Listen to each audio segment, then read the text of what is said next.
Contained in these pages are my observations of the bizarre creatures that have appeared on Carnate Island since the cataclysm struck. The creatures emerge in a variety of ways, but many of them appear to come from within the island itself, as if the very earth of Carnate were poisonous and vile. Though I scarcely have time to keep a journal like this while trying to keep myself alive, my inquisitive nature forces me to write down what I see, in the hope that I might better understand it. But how can this unspeakable horror possibly be understood? It is as if Carnate's horrific sins, both past and present, are being brought to life in a pageant of death. Slayer. I first witnessed these creatures jumping out of the ground itself. Their heads were detached from their torsos, held aloft by hideous contraptions. Their limbs have been replaced by blades of the sharpest steel. To my eyes, they appear to be a manifestation of decapitation. Yet it seems improbable anyone ever had their head chopped off an abbot. I suppose on Carnate anything is possible. I have dubbed these monstrosities slayers.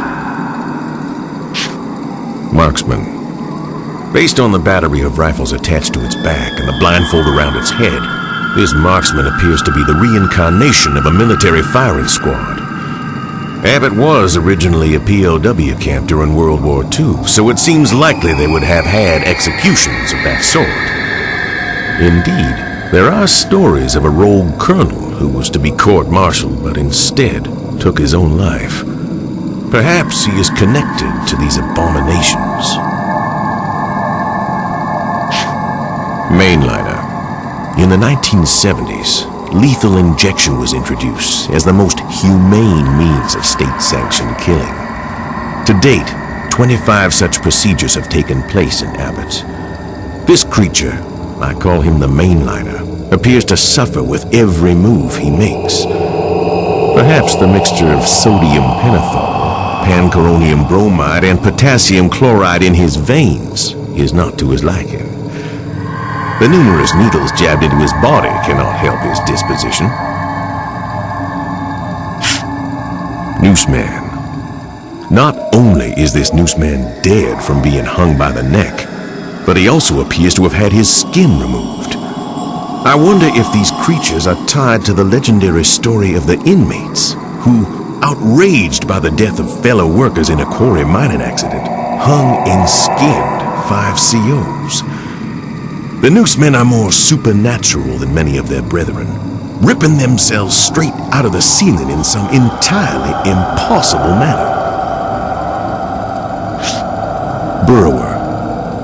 These burrowers are some of the most lethal creatures I have encountered, primarily due to their ability to spring forth from the ground itself and just as quickly resubmerge. They're closely tied to the very soil of Carnate. A theme among these monstrosities. Its appearance is of a human body tied up in a gunny sack and constrained by leather straps, with deadly steel chains attached to various locations. I believe they represent those buried alive. Fester. Continually emerging from the slave ship, these are the festering creatures who foil my attempts to escape this confounded rock. Rats live within their flesh, writhing within it and then springing forth randomly. They appear to be a reincarnation, not of the slaves, for then they would be of darker skin tone, but instead of the slave traders. In this form, they are forced to live out again and again the fate they forced upon those hapless slaves. Inferna. From what I have witnessed, this manifestation of evil appears to have 2 distinct forms. The first, a young girl in Puritan dress, perhaps 13 years of age. This transforms into an altogether more disturbing flaming creature. Both clutch a small handmade doll. To my mind, there is no doubt that these creatures are tied to the 3 young girls who made witchcraft accusations in the late 1600s and led to the incendiary death of 11 innocents. Dr. Killjoy. One of Abbott's most persistent legends tells of Dr. Killjoy, the quite insane psychiatrist surgeon who ran an asylum on Carnate. Doing research of my own, I found that he did indeed exist, though which stories are true and which are fabrication is anyone's guess. Since the cataclysm, I have 3 times seen a surgeon formed of pure light, reminiscent of 16mm film projection come to life. Could this be the fine doctor? Horace.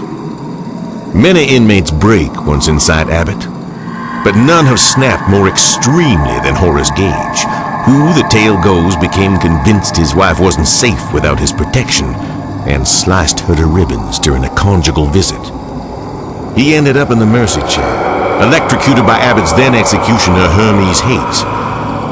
For years, inmates have said he haunts Abbott, and I believe I saw him 10 minutes ago. I surely wish I had not. Hermes. Since the cataclysm, I have several times found myself mysteriously surrounded by noxious green fumes.